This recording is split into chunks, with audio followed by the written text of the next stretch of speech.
अवधूत चिंतन श्री गुरुदेव दत्त श्री स्वामी समर्थ। ज्यांनी अखंड विश्वाला दिगंबरा दिगंबरा श्रीपाद वल्लभ दिगंबरा हा महामंत्र दिला आणि ज्यांच्या करुणा त्रिपदीने करोडो भक्तांचे अश्रू पुसले, त्या प्रत्यक्ष दत्तस्वरूप परमपूज्य श्री वासुदेवानंद सरस्वती टेंबे स्वामी महाराजांनी आपल्या सर्वांसाठी लक्ष्मी प्राप्तीचा एक अत्यंत प्रासादिक आणि अचूक मार्ग दाखवला आहे। आजच्या काळामध्ये आर्थिक विवंचना हा एक सर्वसामान्य प्रश्न आहे। मग तो कोणत्याही क्षेत्रातला असेल, लक्ष्मी पाहिजे, प्रपंच चालला पाहिजे, मग याकरता नेमकं काय करावं याचं उत्तर स्वतः स्वामी महाराजांनी दिलेलं आहे। गरिबी आणि आर्थिक विवंचना मुळापासून नष्ट करण्यासाठी स्वामी महाराजांनी एका अत्यंत शक्तिशाली मंत्राची उपासना सांगितली आहे।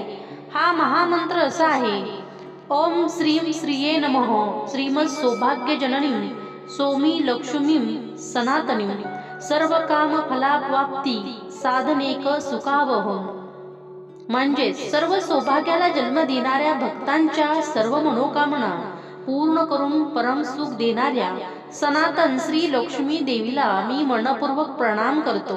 स्वामी महाराजांच्या सांगण्यानुसार दररोज निष्ठा आणि श्रद्धेने या मंत्राचा जप केल्यास घरातील नकारात्मक ऊर्जा नष्ट होते आणि अडकलेला पैसा परत मिळवण्याचे मार्ग मोकळे होतात। जर तुम्हाला स्वामी महाराजांच्या या उपायावर पूर्ण विश्वास असेल आणि तुमच्या आयुष्यात माता लक्ष्मीचा आशीर्वाद आणि घरात माता लक्ष्मीची कृपा हवी असेल तर कमेंट मध्ये आता श्री स्वामी समर्थ किंवा ओम श्रीं श्रिये नमः नक्की लिहा। हा पवित्र सिद्ध मंत्र तुमच्या नातेवाईक आणि मित्रांपर्यंत पोहोचवून आजच पुण्याचे भागीदार व्हा। व्हिडिओला लाईक करा आणि शेअर करायला विसरू नका।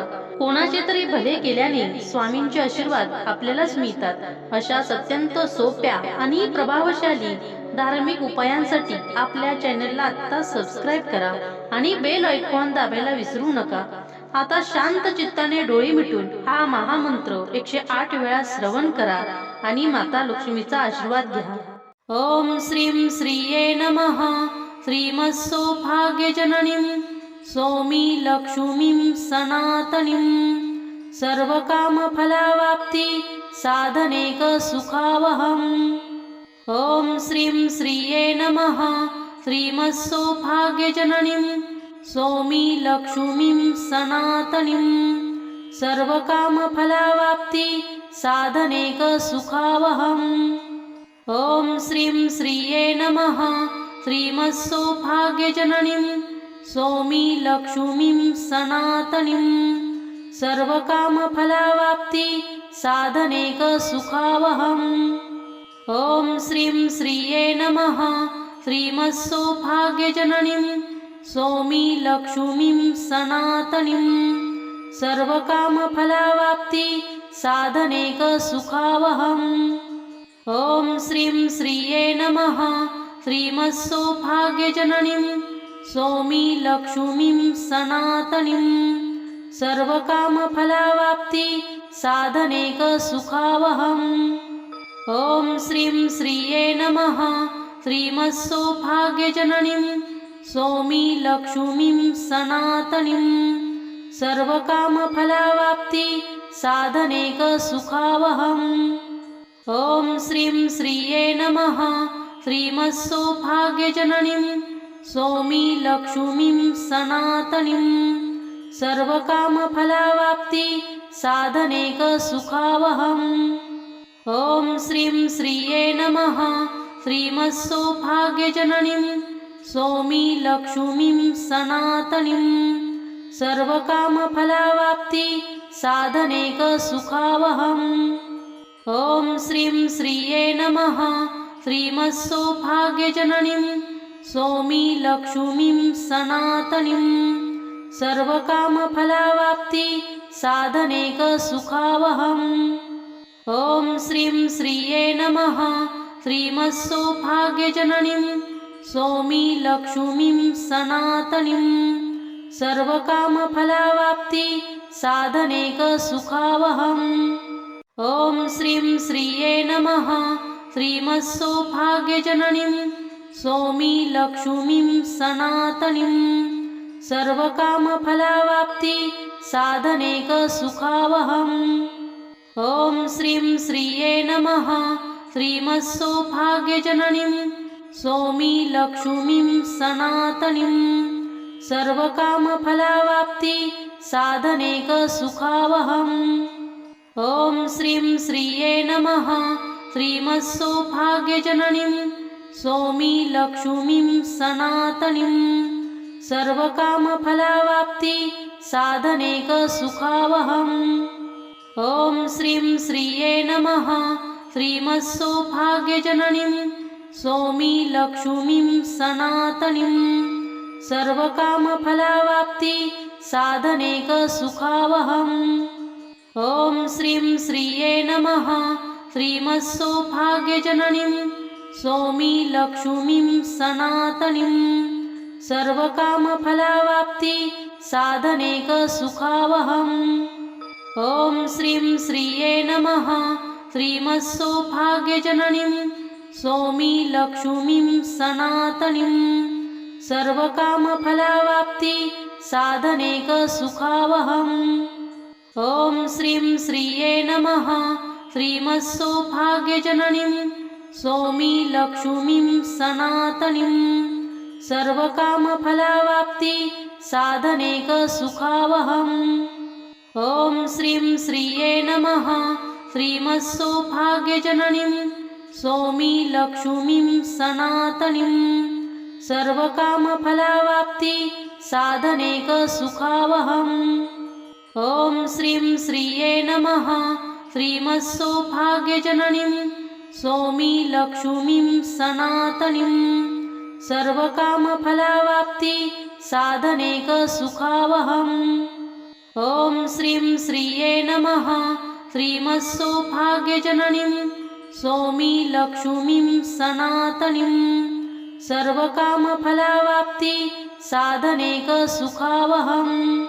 ॐ श्रीं श्रिये नमः।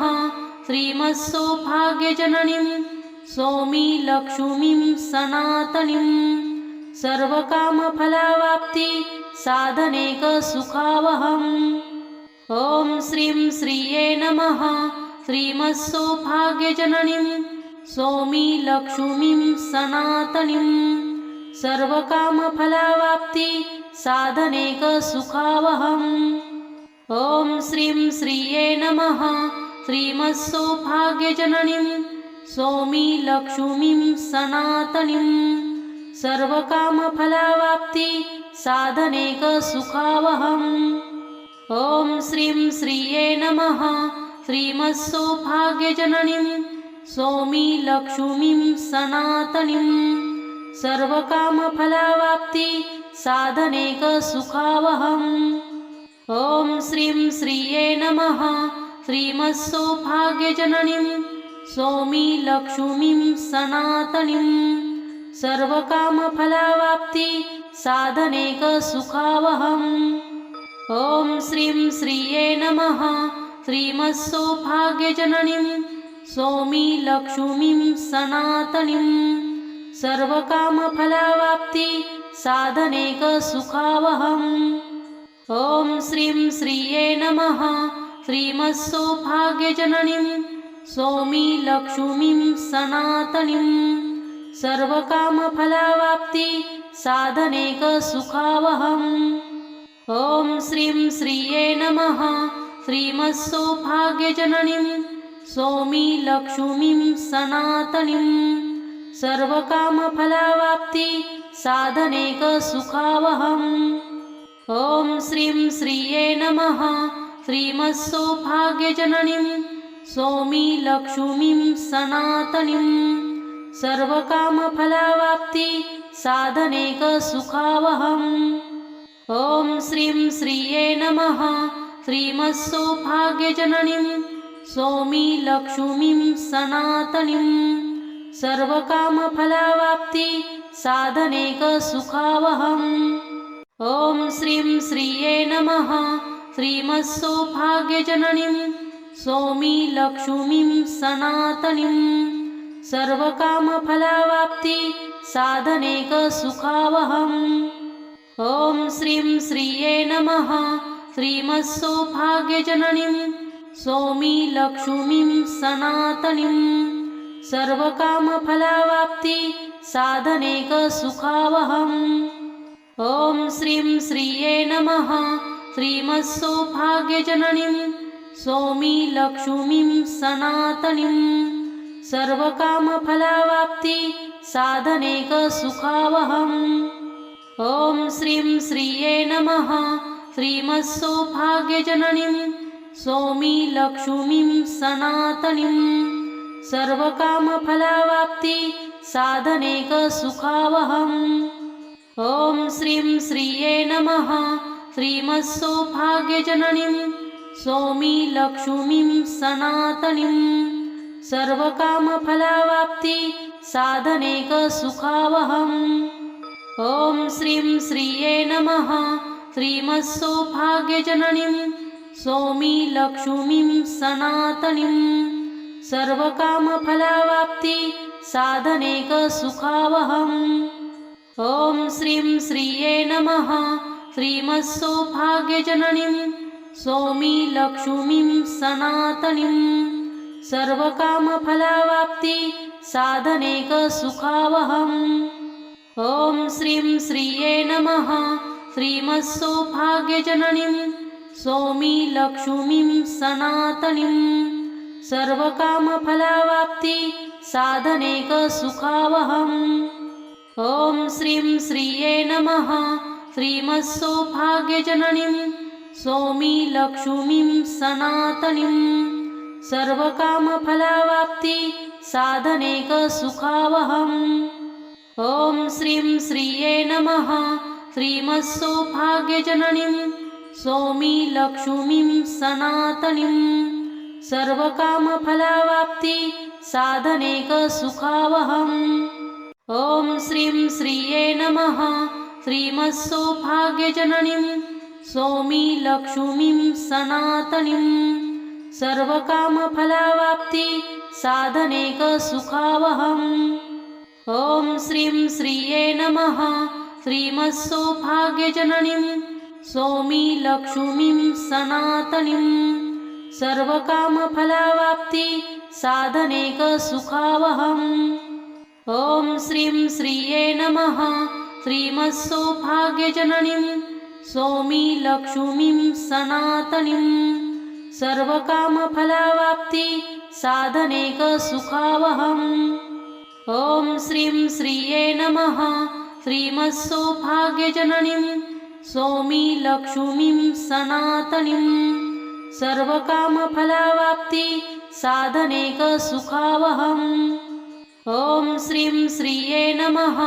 श्रीमत्सौभाग्यजननीं सौमी लक्ष्मीं सनातनीं सर्वकामफलावाप्ति साधनेकसुखावहम्।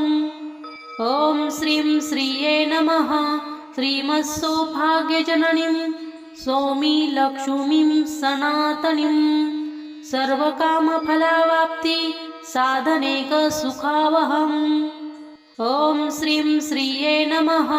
श्रीमत्सौभाग्यजननीं सौमी लक्ष्मीं सनातनीं सर्वकामफलावाप्ति साधनेकसुखावहम्। ॐ श्रीं श्रिये नमः। श्रीमत्सौभाग्यजननीं सौमी लक्ष्मीं सनातनीं सर्वकामफलावाप्ति साधनेकसुखावहम्। ॐ श्रीं श्रिये नमः। श्रीमत्सौभाग्यजननीं सौमी लक्ष्मीं सनातनीं सर्वकामफलावाप्ति साधनेकसुखावहम्। ॐ श्रीं श्रिये नमः। श्रीमत्सौभाग्यजननीं सौमी लक्ष्मीं सनातनीं सर्वकामफलावाप्ति साधनेकसुखावहम्। ॐ श्रीं श्रिये नमः। श्रीमत्सौभाग्यजननीं सौमी लक्ष्मीं सनातनीं सर्वकामफलावाप्ति साधनेकसुखावहम्। ॐ श्रीं श्रिये नमः। श्रीमत्सौभाग्यजननीं सौमी लक्ष्मीं सनातनीं सर्वकामफलावाप्ति साधनेकसुखावहम्। ॐ श्रीं श्रिये नमः। श्रीमत्सौभाग्यजननीं सौमी लक्ष्मीं सनातनीं सर्वकामफलावाप्ति साधनेकसुखावहम्। ॐ श्रीं श्रिये नमः। श्रीमत्सौभाग्यजननीं सौमी लक्ष्मीं सनातनीं सर्वकामफलावाप्ति साधनेकसुखावहम्। ॐ श्रीं श्रिये नमः। श्रीमत्सौभाग्यजननीं सौमी लक्ष्मीं सनातनीं सर्वकामफलावाप्ति साधनेकसुखावहम्। ॐ श्रीं श्रिये नमः। श्रीमत्सौभाग्यजननीं सौमी लक्ष्मीं सनातनीं सर्वकामफलावाप्ति साधनेकसुखावहम्। ॐ श्रीं श्रिये नमः। श्रीमत्सौभाग्यजननीं सौमी लक्ष्मीं सनातनीं सर्वकामफलावाप्ति साधनेकसुखावहम्। ॐ श्रीं श्रिये नमः। श्रीमत्सौभाग्यजननीं सौमी लक्ष्मीं सनातनीं सर्वकामफलावाप्ति साधनेकसुखावहम्। ॐ श्रीं श्रिये नमः। श्रीमत्सौभाग्यजननीं सौमी लक्ष्मीं सनातनीं सर्वकामफलावाप्ति साधनेकसुखावहम्। ॐ श्रीं श्रिये नमः।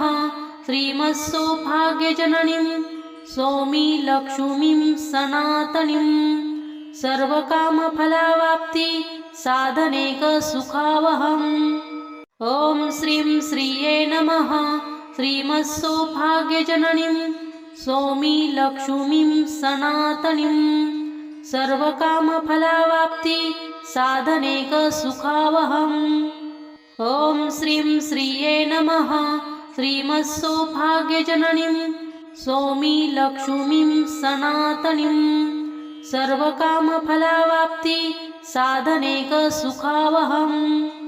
ॐ श्रीं श्रिये नमः।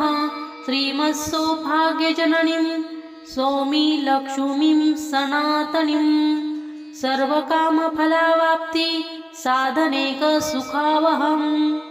ॐ श्रीं श्रिये नमः। श्रीमत्सौभाग्यजननीं सौमी लक्ष्मीं सनातनीं सर्वकामफलावाप्ति साधनेकसुखावहम्। ॐ श्रीं श्रिये नमः।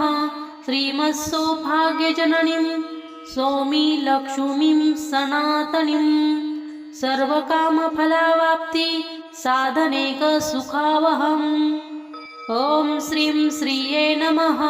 श्रीमत्सौभाग्यजननीं सौमी लक्ष्मीं सनातनीं सर्वकामफलावाप्ति साधनेकसुखावहम्। ॐ श्रीं श्रिये नमः। श्रीमत्सौभाग्यजननीं सौमी लक्ष्मीं सनातनीं सर्वकामफलावाप्ति साधनेकसुखावहम्। ॐ श्रीं श्रिये नमः।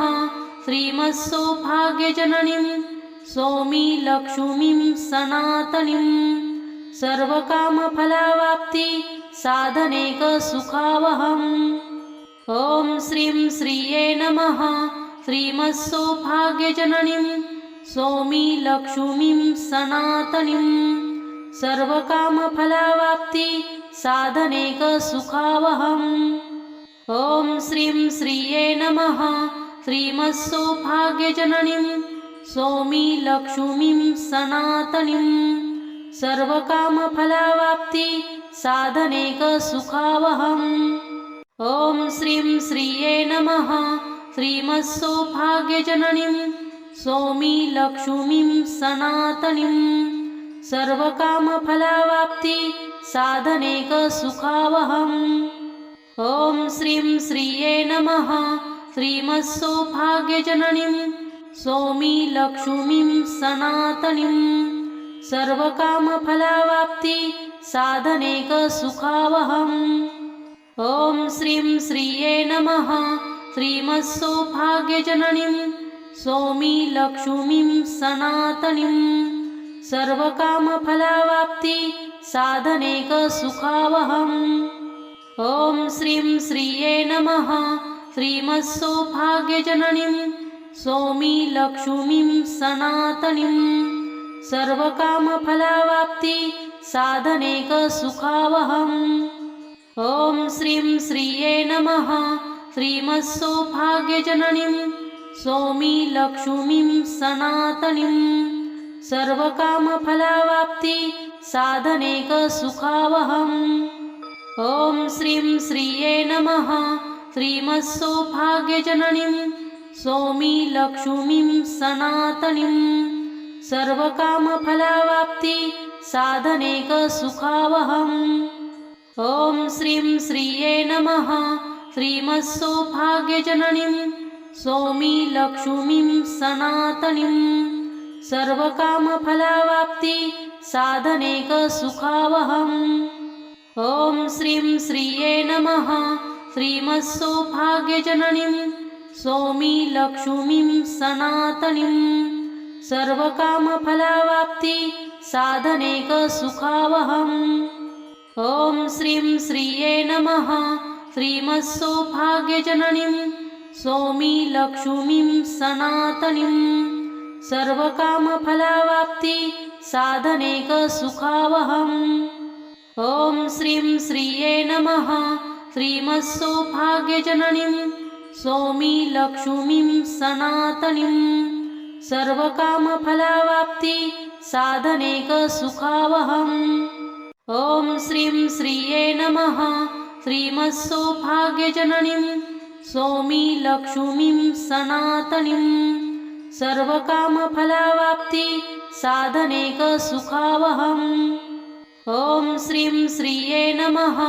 श्रीमत्सौभाग्यजननीं सौमी लक्ष्मीं सनातनीं सर्वकामफलावाप्ति साधनेकसुखावहम्। ॐ श्रीं श्रिये नमः।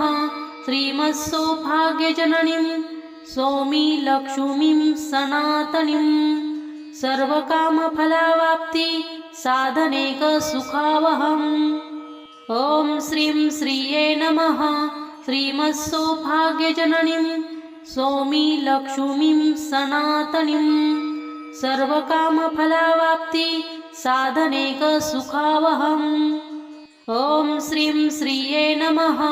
श्रीमत्सौभाग्यजननीं सौमी लक्ष्मीं सनातनीं सर्वकामफलावाप्ति साधनेकसुखावहम्। ॐ श्रीं श्रिये नमः। श्रीमत्सौभाग्यजननीं सौमी लक्ष्मीं सनातनीं सर्वकामफलावाप्ति साधनेकसुखावहम्। ॐ श्रीं श्रिये नमः। श्रीमत्सौभाग्यजननीं सौमी लक्ष्मीं सनातनीं सर्वकामफलावाप्ति साधनेकसुखावहम्। ॐ श्रीं श्रिये नमः। श्रीमत्सौभाग्यजननीं सौमी लक्ष्मीं सनातनीं सर्वकामफलावाप्ति साधनेकसुखावहम्। ॐ श्रीं श्रिये नमः। श्रीमत्सौभाग्यजननीं सौमी लक्ष्मीं सनातनीं सर्वकामफलावाप्ति साधनेकसुखावहम्। ॐ श्रीं श्रिये नमः। श्रीमत्सौभाग्यजननीं सौमी लक्ष्मीं सनातनीं सर्वकामफलावाप्ति साधनेकसुखावहम्। ॐ श्रीं श्रिये नमः। श्रीमत्सौभाग्यजननीं सौमी लक्ष्मीं सनातनीं सर्वकामफलावाप्ति साधनेकसुखावहम्। ॐ श्रीं श्रिये नमः। श्रीमत्सौभाग्यजननीं सौमी लक्ष्मीं सनातनीं सर्वकामफलावाप्ति साधनेकसुखावहम्। ॐ श्रीं श्रिये नमः। श्रीमत्सौभाग्यजननीं सौमी लक्ष्मीं सनातनीं सर्वकामफलावाप्ति साधनेक सुखावहम्। ॐ श्रीं श्रिये नमः। श्रीमत्सौभाग्यजननीं सौमी लक्ष्मीं सनातनीं सर्वकामफलावाप्ति साधनेक सुखावहम्। ॐ श्रीं श्रिये नमः। श्रीमत्सौभाग्यजननीं सौमी लक्ष्मीं सनातनीं सर्वकामफलावाप्ति साधनेक सुखावहम्। ॐ श्रीं श्रिये नमः। श्रीमत्सौभाग्यजननीं सौमी लक्ष्मीं सनातनीं सर्वकामफलावाप्ति साधनेक सुखावहम्। ॐ श्रीं श्रिये नमः। श्रीमत्सौभाग्यजननीं सौमी लक्ष्मीं सनातनीं सर्वकामफलावाप्ति साधनेक सुखावहम्। ॐ श्रीं श्रिये नमः। श्रीमत्सौभाग्यजननीं सौमी लक्ष्मीं सनातनीं सर्वकामफलावाप्ति साधनेक सुखावहम्। ॐ श्रीं श्रिये नमः।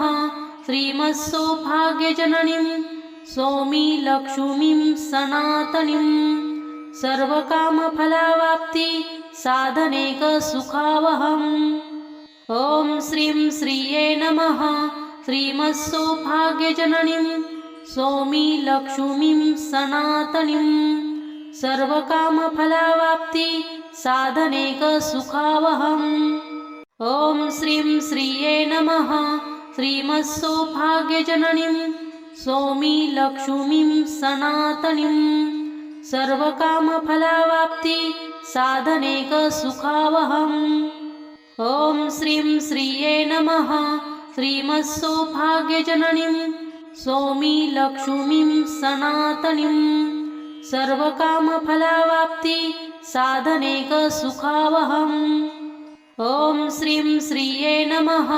श्रीमत्सौभाग्यजननीं सौमी लक्ष्मीं सनातनीं सर्वकामफलावाप्ति साधनेक सुखावहम्।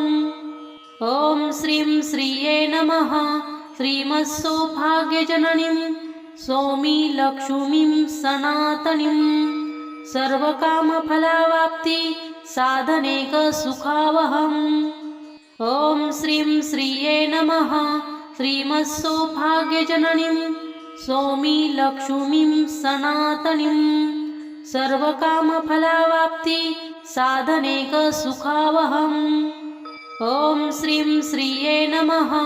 श्रीमत्सौभाग्यजननीं सौमी लक्ष्मीं सनातनीं सर्वकामफलावाप्ति साधनेक सुखावहम्। ॐ श्रीं श्रिये नमः। श्रीमत्सौभाग्यजननीं सौमी लक्ष्मीं सनातनीं सर्वकामफलावाप्ति साधनेक सुखावहम्। ॐ श्रीं श्रिये नमः। श्रीमत्सौभाग्यजननीं सौमी लक्ष्मीं सनातनीं सर्वकामफलावाप्ति साधनेक सुखावहम्।